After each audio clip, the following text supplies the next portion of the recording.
Let's turn to Ukraine now, where Tuesday's breakthrough agreement to end fighting in the Black Sea is already showing some cracks. Russia has insisted the limited maritime ceasefire will come into force only after certain sanctions have been lifted. The US made the deal, but the EU has said that Russia's unconditional withdrawal from Ukraine would be needed in order for it to lift sanctions. Ukraine, for its part, has said that the limited ceasefire should begin immediately, and the deal, which was agreed by the US, Russia and Ukraine with two separate deals, promised to ensure safe navigation and eliminate the use of force in the Black Sea, and to work towards a ban on strikes on the energy facilities of both Russia and Ukraine. Our diplomatic correspondent James Landale's in Kiev. He says enforcing this deal may not be straightforward. Well, essentially, the ones that are at stake at the moment relate to agriculture and fertilizer, because essentially, which is it sounds prosaic, but it's a huge market. And essentially, the issue is this. When there was that now infamous Black Sea Grain Initiative, which was the deal that lasted for about a year between the summer of 2022 and the summer of 2023, that was essentially a deal that said, right, Russia will agree to stop attacking Ukrainian shipping and other commercial shipping that's going in out to Ukraine, getting this grain out to the world.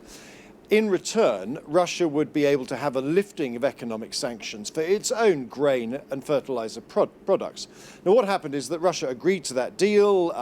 Ukraine started getting its shipping out.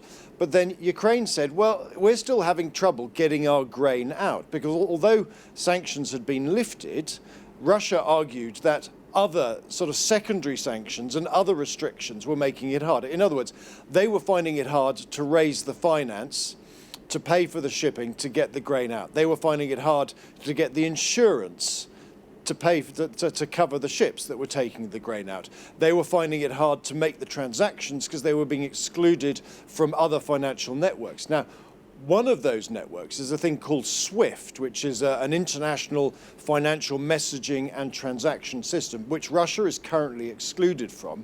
And the Russians are saying, you need to include us again so that we can agree to this ceasefire. Well, that is not entirely a decision of the United States. That is also a decision that involves the European Union. And so the question now is, will the European Union sign up to that? Some analysts say that the Russians have done this simply because they want to cause another row, another point of friction between the Europeans and the Americans. So the ball is very much at the moment initially in the Americans' court. They have to make a decision. Are they prepared to roll back these sanctions in return for getting a partial limited ceasefire in the Black Sea? And if they are, what kind of pressure are they willing to put to bear on the Europeans to get them to sign up to it? James Landale there.